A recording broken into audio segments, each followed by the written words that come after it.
Thank you everyone for your patience and for joining us today for this special Earth Day webinar hosted by American Society of the University of Haifa. Today we'll be hearing from Dr. Roee Diamant of the University of Haifa's Leon H. Charney School of Marine Sciences on the damaging effects of noise pollution on marine wildlife. After Dr. Diamant's presentation, we will be conducting a short Q&A for any questions you might have. If at any point during the presentation you have a question, please let us know via the Q&A box if you're joining us here on Zoom. And if you're joining us on Facebook, please leave your questions in the comments section of this video. But first, it gives me great honor to welcome Professor Ron Robin, President of the University of Haifa, who will be introducing Dr. Diamant and explaining why marine science is such a focus here at the University of Haifa and why this is such an important issue for the state of Israel and beyond. Without further ado, President Robin, the floor is yours. Thank you. Good evening, good morning, wherever you happen to be. Thank you so much for joining this presentation. I asked in particular to open this because Roee, in many ways, is the epitome of the type of scholar we seek and we have at the University of Haifa. Roee is versatile to the point that I have difficulty describing his versatility. You've heard of Scientists Without Borders. Well, I'm not sure you've heard of intergalactic marine scientists, because that is what Roee is doing right now. Roee, for those of you who have not met him before, even his background is versatile. He holds a degree in electrical engineering from the Technion, but he also holds a degree in philosophy from the University of Haifa. And while Roee will be talking in particular about marine sciences, which I'll say a word about in a moment, Roee is on the cusp of a venture into outer space. So let's first say a few words about Roee, about the marine sciences and Roee's work in marine sciences, and then we're going to tie it into outer space, and I'm sure Roee will have a few words to say about that later on. The School of Marine Sciences is unique at Haifa. It's unique at Israel. It is the only school of marine sciences in the country, and it is the only school that really investigates various aspects of what I'm going to call an island nation. To the east, as you know, our border is pretty much blocked off. To the west, we have a long coastline, which is the source of most of our potable water. It is the source of our energy. And as we go through climate change, very dramatic climate change, it'll soon be the source of much of our protein as well. And we're dedicated to making sure that this very precious resource remains intact and serves us well for many generations to come. This is in many ways part of Haifa's mission, main mission, and this is our signature project at Haifa. But so for those of you who think we remain in the Middle East and in the Mediterranean, Roee has spread his wings, and he has been recently in the Caribbean, where we are involved together with Harvard, MIT, Berkeley, Imperial College, City Graduate Center at City University of New York, and I'm sure I'm forgetting a bunch of other places, in an incredible project to decipher the linguistic abilities of sperm whales. We hope at the end of this project to be able to actually have interspecies communication capacities. It is one of the most ambitious projects, probably the most ambitious project that Haifa has ever participated in. And Roee, together with Dr. Dani Chernov and some others, are heavily involved in this project. Remember, our partners are Harvard, MIT, Berkeley, Imperial. That's the league we're in right now, in this incredible project, which is funded by Ted Audacious. Well, it's not only the Mediterranean, and it's not only the Caribbean. Roee is now embarking also on a space mission, not in person, but by proxy. Soon, we will have an Israeli astronaut who also happens to be a member of the university's board of governors. Eitan Stiba will be flying into space on a private space mission to the space station. And Roee came up with a fantastic idea to test our capacities of communication from the depths of sea to outer space. We own a few very sophisticated underwater vehicles that allow us to do research, mostly close to the shore, but we seek, of course, to go into the deepest of oceans, far away from shore, and the only way that we'll ever be able to communicate with these vehicles is through space. And we're going to do a complicated experience, which maybe Roee will describe a little later, trying to send signals between our underwater vehicles and the space station. And I think vice versa, Roee, am I right, in both directions or only in one direction? Yes, both directions. In both directions. This is, once again, an incredibly ambitious project that our School of Marine Sciences is involved in. As you see, we have no borders, neither between Earth or out of space, or between the Eastern Mediterranean or the Caribbean. This project, one of our most ambitious ones, is also a very expensive one. And we hope that some of the dear participants on this particular video, on this particular webinar, excuse me, would help us fund this extremely complicated mission. It's a private spacecraft. It costs a lot of money. The university is investing itself in this venture, and we seek donations of up to $100,000 to help us fund this intergalactic mission, this ability to, I'm probably using the wrong term, Roee, you'll correct me later, this ability to connect between the space station and the bottom of the Mediterranean. Please consider supporting this mission. It brings us, it's a quantum leap for the university. It's a quantum leap for Israeli sciences in general. And we look forward to this mission, and we look forward, of course, to Roee's talk. So without further ado, I give you possibly one of our most versatile scientists at the university, and I think a harbinger of many things to come at our Marine Sciences School and at the university in general. So Roee, the floor is yours. Thank you, President Robin. So hello, everyone. I'm just going to share my presentation. Okay, so my name is Roee Diamant, and I am a part of the Leon Cherny School of Marine Sciences.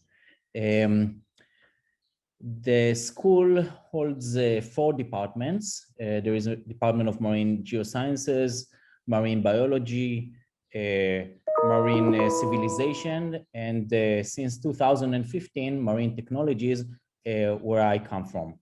And this diversity is, I think, very unique in the world. It allows us to collaborate and increase the impact of our work greatly. So I'm able, as an engineer, as an electrical engineer, I'm able to collaborate with marine biologists and develop new methodologies that produce new data, and by that increasing the actual impact of science today.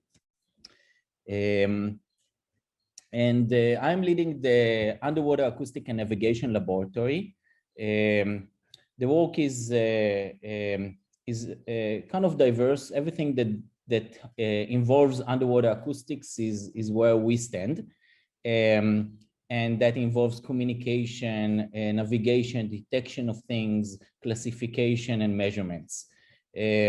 Our funding comes from, we like to collaborate with international institutes. So we have collaboration with Portugal, with Germany, with Canada, Italy, in many ways. If it's Ministry of Science in Israel, if it's NATO, if it's the European Union, and also the Israeli Ministry of Defense. But what I want to talk today is something that I feel very passionate about, and that is the impacts of shipping noise on marine animals. In the end of my talk, I would dedicate a few minutes to discuss about the recent space mission of the lab, and and I will connect it also to the presentation I will give. So let's start with the importance of sound to marine animals. So we all heard about dolphins and orca and whale talk, and they are usually using their acoustics sound for communication or for navigation. And that sounds like that.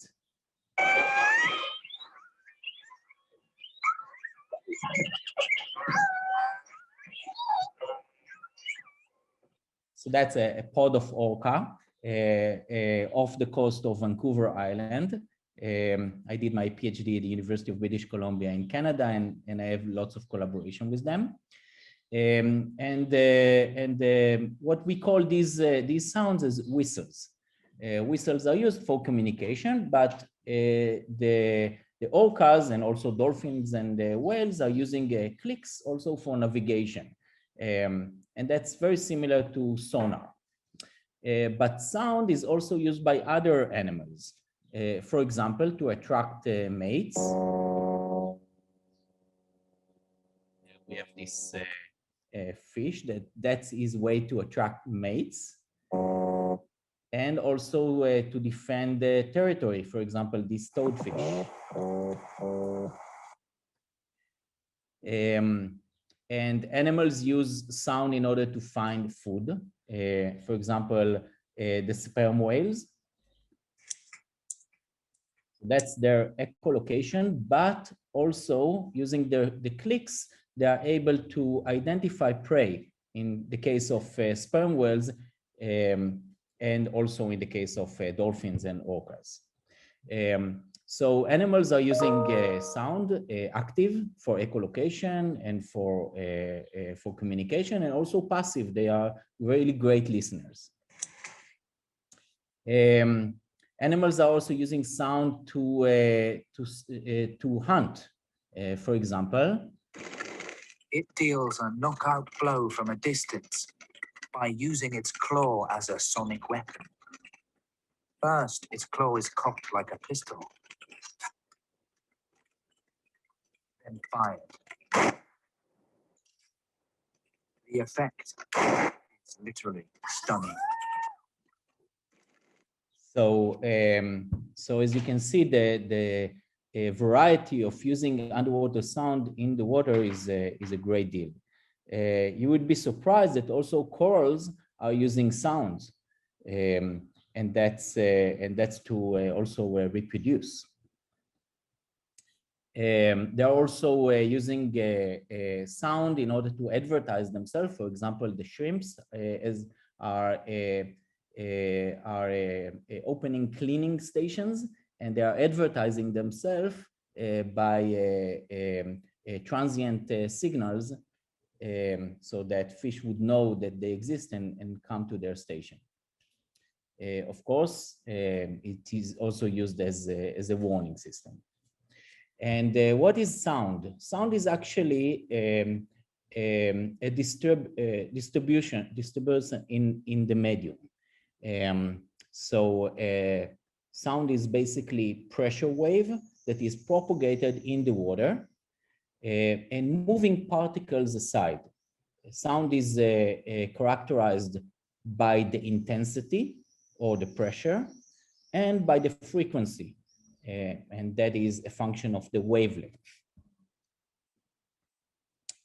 So what is exactly frequency? Frequency would be the time gap between cycles of the sound.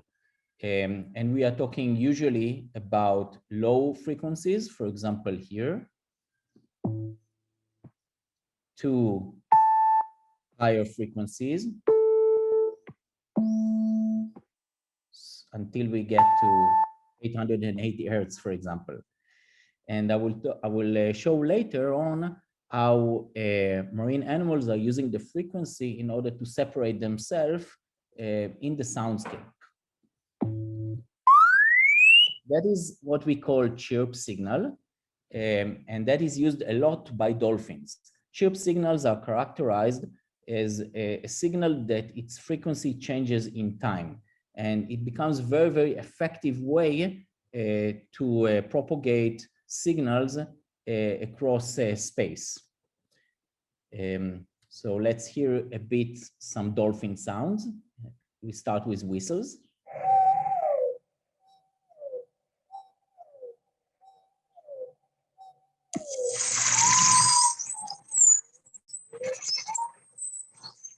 Okay. And moving on to clicks, as we mentioned, used mostly for echolocation.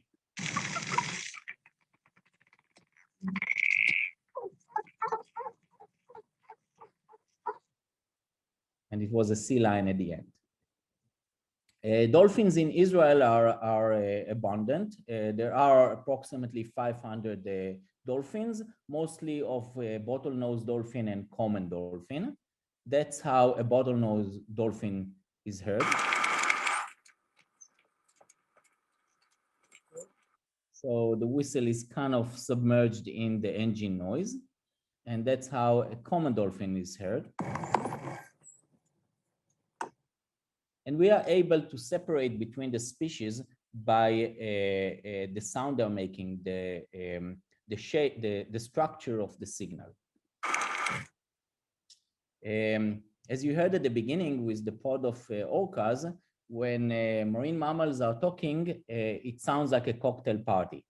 And one of the challenges we are facing as signal processing guys is to separate between the different signals and to try to answer simple questions like how many dolphins are there in the pod, and how can we characterize their signals. And the question, to answer that question, we actually have to apply a lot of novel techniques, to develop novel techniques, for example, to separate between the signals and their harmonics, reflections coming from the sea bottom and the surface, and to separate between dolphins talking about on the same time. Okay, so why are animals using sound? Well, mostly because it's the most effective way to propagate signals in the water. Radio, for example, we can propagate radio signals only for a few meters. Light, we can do a bit more, let's say 200 meters, depending on the visibility conditions and if it's day or night. Electric signals can go a bit further, like magnetic, for example, can go to 500 meters. Sound, however, we can propagate it to thousands of kilometers. And that is a very known experiment that was done by the American Navy, and they propagated the signal across 3,000 kilometers. Of course, the frequency is very, very low, and they were able to communicate passing 2 bits per second. Doesn't sound much, but still to propagate at such a large distance was a great achievement. Okay, so we can also view sound as a phenomenon that tells us of things that are happening. Here is a signal that I was involved in the analysis of it for the Alaskan earthquake that happened in 2018. So that is heard from the west shore of Vancouver Island, some 1,700 kilometers away. And it starts to build up.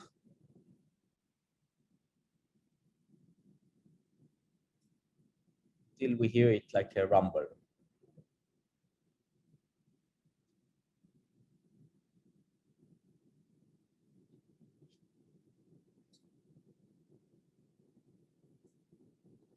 So all that tells us that that sound is indeed something very important in the exploration of the sea. And you may ask the question of how long can we propagate sound, and that is a question that depends, of course, on where. So if we are transmitting at shallow water, or if we are transmitting at deep water. And sound is affected by the propagation loss, but also, and that is something unique to underwater acoustics, by absorption.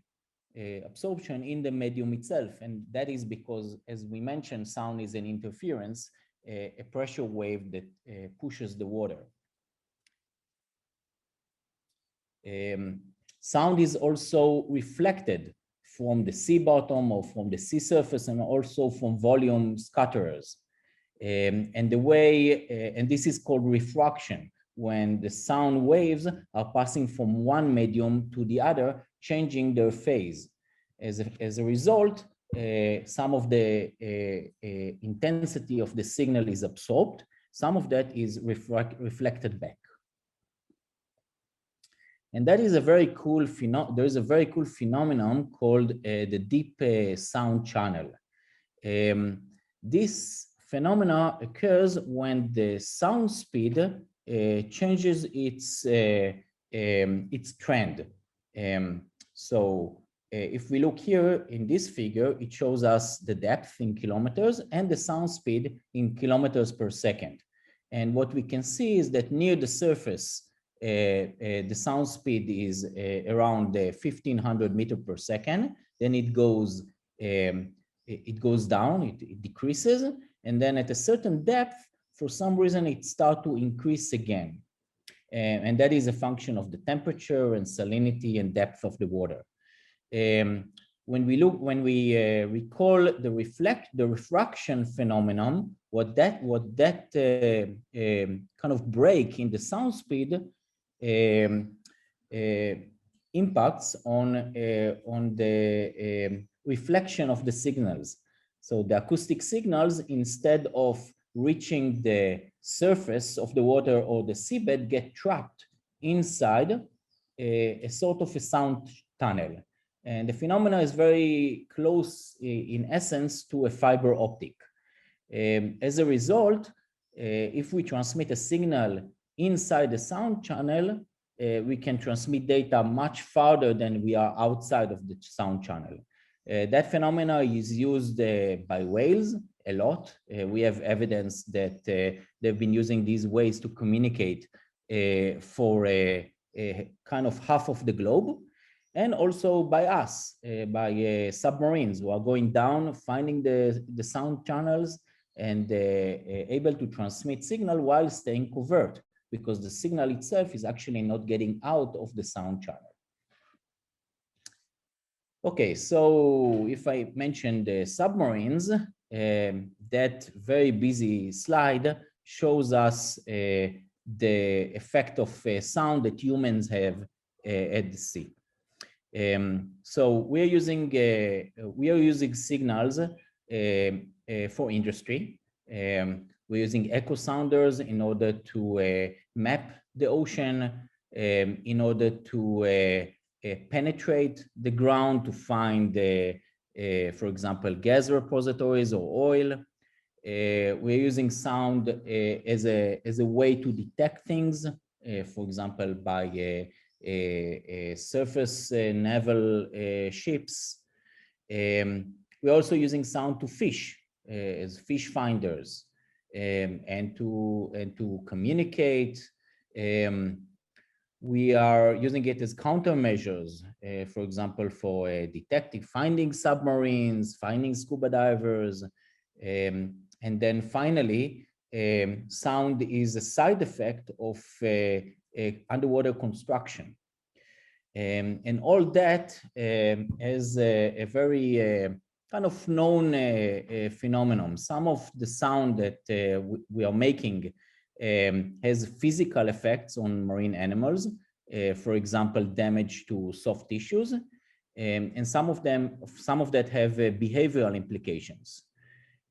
However, recently, there's been a great development in understanding what are the effects of shipping noise on sound. And this is something that I want to go into next.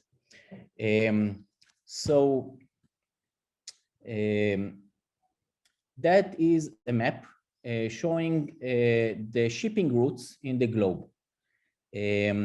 The more red it is, the more dense the shipping activity is. You can see that our Mediterranean Sea is considered to be the most noisy place on Earth. And you can see it also occurs across the shores of China and the United States, Germany. And every ship that passes is producing a noise. Here is our area, okay, the shipping routes. And let's see how, what is exactly the spread of noise that ships are making.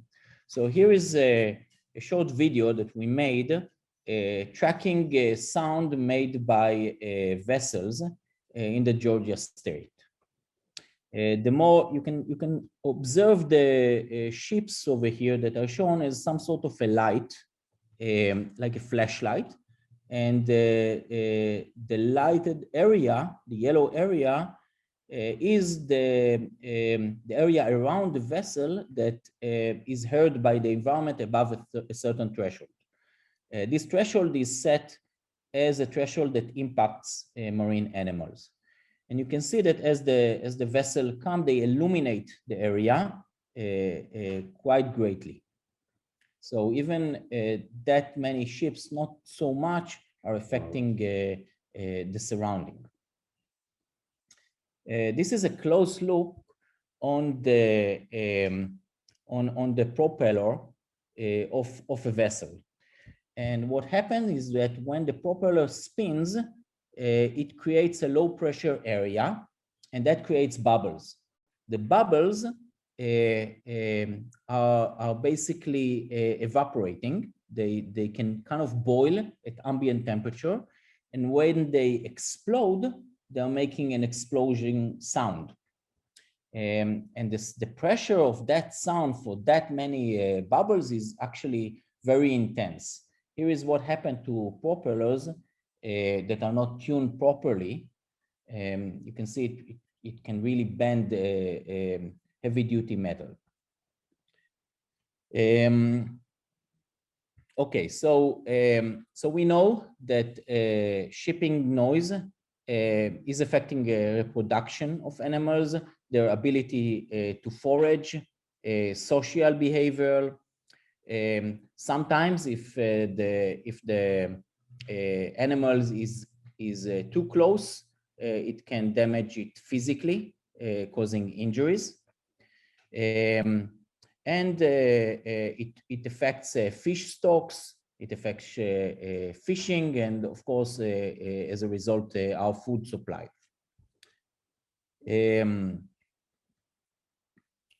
Okay, so that figure over here shows you the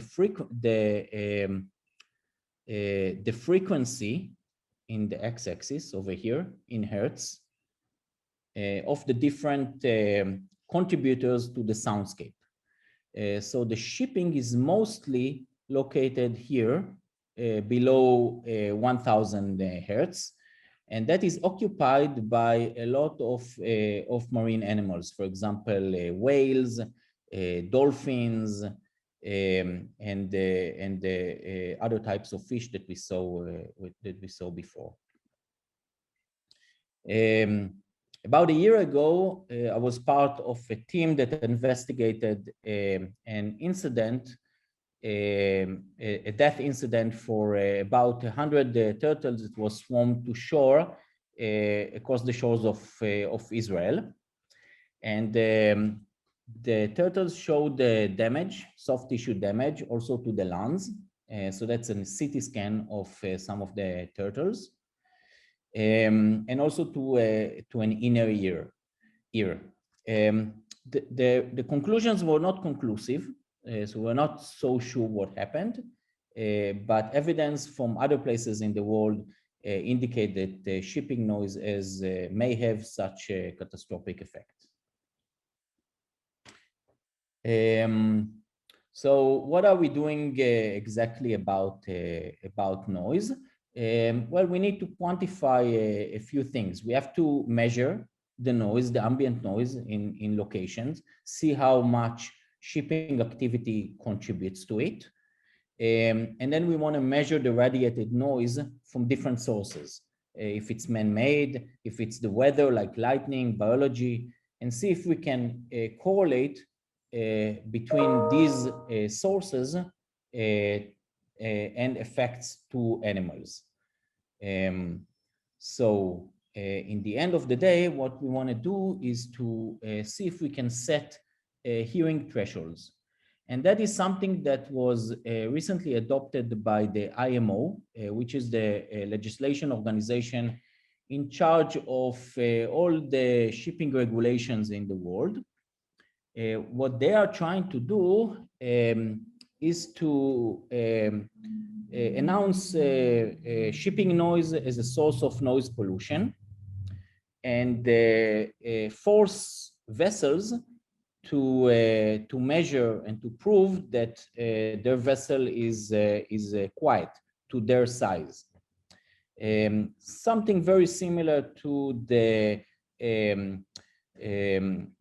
pollution test we are doing for our cars every year. So every vessel has to go through some sort of a test every year to prove that it is feasible and safe. And the idea is to include such a noise pollution test inside that exam.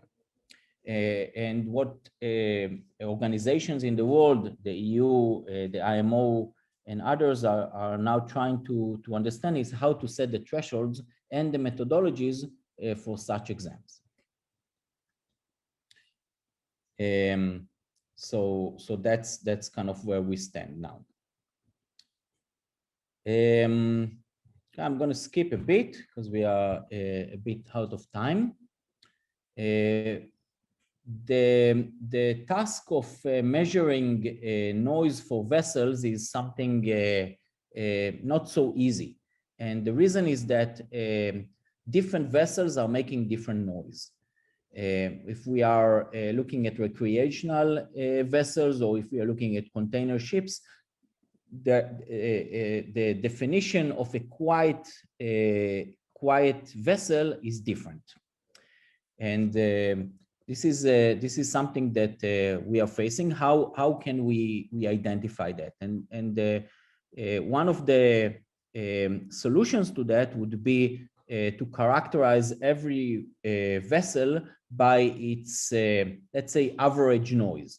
So this is what you see here in this figure. You have different vessels and their radiated noise level in dB.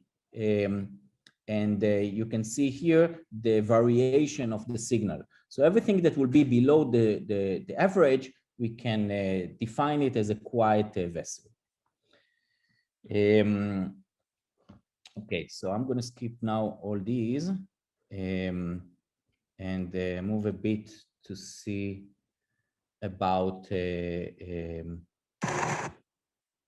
vessels. So this is how a vessel sound looks like, and here is a very interesting test. So I'm going to play here a cetacean. Okay, and this is how it is heard when there is a container vessel around.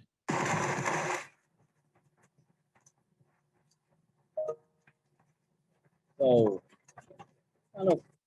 kind of vanishes. Here is another. I think you heard that. And that's how it sounds when there is a passenger vessel around.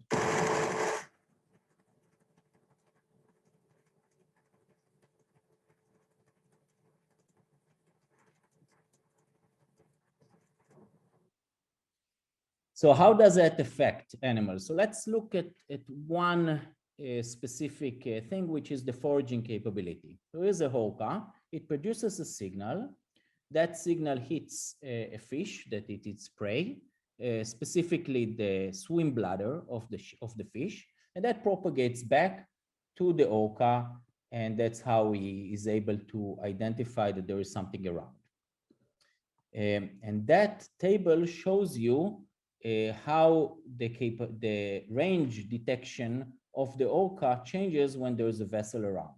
So these results are average results, and we know that the orca can detect a small fish about 200 meters away when there is no vessel. When there is a vessel 1,000 meters away, that range decreases to 150 meters. And if the vessel is close, let's say 100 meters, we are facing only about 50 meter range. So of course, you can all imagine what is the effect on the population of such a cetacean when its detection range decreases that greatly. So that is in my lab, we are doing several things. We are trying to develop methodologies to measure noise of vessels of opportunity in order to eventually propose that as standards. We are also contributing in the effort for classification of dolphin signals. For example, we placed a recorder in the Red Sea, and we are trying to prove that dolphins are affected by vessels and trying to put a number to it. So that's for the thresholds. And we are also trying to understand effects to other animals. So that kind of concludes the part on underwater noise. And I'm going to conclude my talk by presenting the new project we are doing, and that's going to space. The project is a part of the Rakia mission, which is led by the Ramon Foundation, and we call it Space to Sea. And what we came up is a proposal for a technology demonstration for controlling autonomous vehicles from space. And the idea is that we want the Israeli astronaut from the space station to communicate with an underwater autonomous vehicle. To do that, we are going to enable a variety of communication technologies. So the space station is communicated through satellites, using satellite communication to a control station on land. From the space station, the control center, we are going to have a wired communication. It's a VPN, secured network, to the University of Haifa, which will serve as a hub. From the University of Haifa, we are going to communicate to a buoy using radio frequency communication. The buoy is going to be 30 kilometers away from the university. And the buoy is going to deploy underwater acoustic modem, which is a modem that we have made in the lab, to communicate with the AUV, the autonomous vehicle, using underwater acoustic communication. The link is going to be two-way. And the idea is that the astronaut would be able to control the vehicle, change its mission, make it rise or submerged. And the AUV in return would send acknowledgements and would send observations, for example, images, temperatures, and other sensors. And the application we have in mind is of space exploration of planets or moons that have liquid water. So this is actually something that recently was found in the Europa moon of Jupiter. And we imagine that in the future there will be trials to investigate that layer of water by deploying such autonomous vehicles. So besides the kind of cool application, we think that such a demonstration, which would be the first to allow such controlling of underwater vehicles from space, is something that may actually be very helpful in the future space exploration. So that concludes my talk, and I will be happy to answer any questions.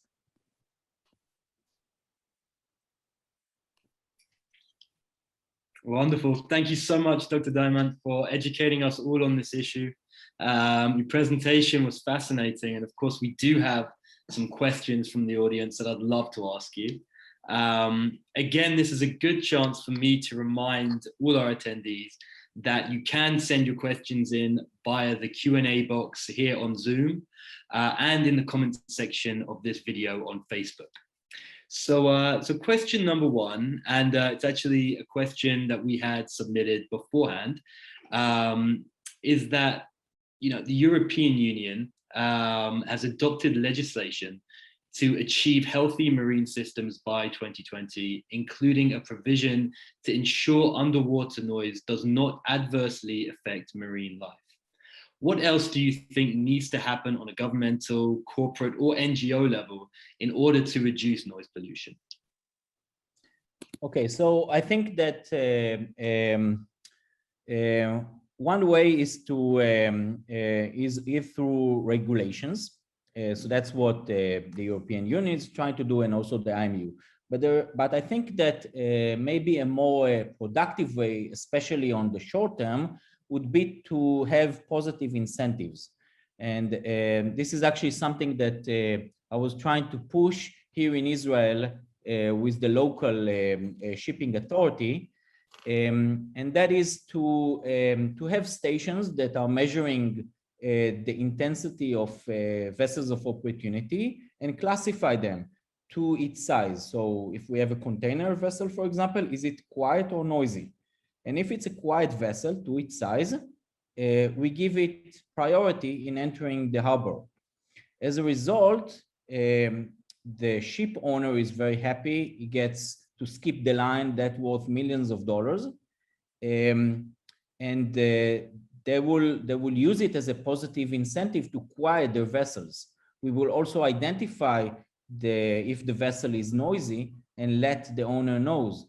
If the vessel is noisy, it's not just damaging the surrounding, it also impacts the efficiency of the vessel. It becomes slower. So I think it will be a win-win situation to all players. Right, right. So another question we have here is, which creatures are most susceptible to noise pollution? Definitely marine mammals. They are using sound, as we know it, the most actively and for longer distances. So that is, I think, the reason why we focus so much on whales and dolphins, to try to understand their language and see how they are affected, also their behavior from shipping noise. Got it. So what source of human-made sound is the primary contributor of underwater noise? And I know you mentioned various vessels. Which are the kind of vessels that are mainly responsible for adversely affecting marine wildlife? So I think these would be the container vessels. There are also the ones that are producing the greater intensity of sound. I'm able to hear container vessels from 20 kilometers away. And there are also the ones that are traveled the farthest. So their effect is not local, it's actually global. Got it. So I'm just looking at the question coming in. Okay, so how can ship owners reduce ship noise, and what are the main sources of noise ships? Sorry, can you repeat the question? Yeah, of course. So how can ship owners reduce this ship noise that they're emitting, and what are the main sources of noise from these ships? Okay, so we mentioned in the talk the thruster, the propeller of the vessel. Owners can actually design the thruster to be more efficient. More efficient would also mean quieter, and that is making it more smooth, creating less bubbles around. But that's not the only source of noise from vessels. Vessels have generators, they have refrigerators, they have engines, and all that are usually coupled to the skeleton or the frame of the vessel. And the vessel kind of start to serve as some sort of like a guitar in a way, if you want, right. And kind of amplifies that noise. Simple acts like putting some rubber or a tube between generators can have a large effect. And do we know if sea creatures have adapted to this noise pollution that has obviously increased over the years? Is there any research to support that they are adapting to this and finding a way to survive through this noise pollution that humans keep adding to? So we do see that densities in areas that are, for example, near shipping routes, have been decreasing over the years. For example, that's the effect we see in northern Israel. But the actual impact to the behavior of the animals is not yet clear. And this is something that the research has been struggling in the last few years, and there's a lot of efforts that are invested in this direction. Okay, and a follow-up to that as well, I guess, what factors can impact a marine mammal's response to this underwater noise? Sorry, can you repeat? Sorry, I'll repeat the question. What factors can impact a marine mammal's response to underwater noise? So we can measure the population by the sound that let's say the mammals are doing, let's say dolphins. We can see, for example, the foraging activity that is being damaged, as I showed in the table in the presentation. And we can also look at the intensities and the structure of the noise of the signals themselves, and see that if there is an effect there. We can also track on the social activity of the animals, see if they come closer together, and see if essentially there are differences when there is a vessel around or not. So another question we've just had sent in as well. Do human deployed infrastructures, such as fiber optic cables, can solve some of the issues you mentioned? For example, control the acoustic pollution? Well, I mostly meant there is a lot of activity to try to limit the noise produced by, for example, naval vessels, infrastructures in the sea. For example, when there is a construction at sea, usually they make a procedure that is called a slow start, when they are giving some kind of slow warning signals in the way, so that animals that are around can kind of get the message and move aside, so they're not going to get hurt from the high intensity signals that are coming about half an hour later. There is also regulations for vessels performing seismic surveys to put an observer on deck. So when the observer is viewing a fin, a turtle, for example, or something in the water, the investigations or the emissions are stopped. Of course, this is somewhat biased because the observer can only see it during the day and only when the animal is surfacing. Got it. So we're running out of time, but there is one more question I want to get to. And, with Earth Day being tomorrow, it's an annual event to demonstrate support for environmental protection. What is one message you want to leave us with ahead of this day? So I would say that one of maybe things that I hope I was able to clarify is that we often see the ocean and our seas as a quiet place, but it's actually a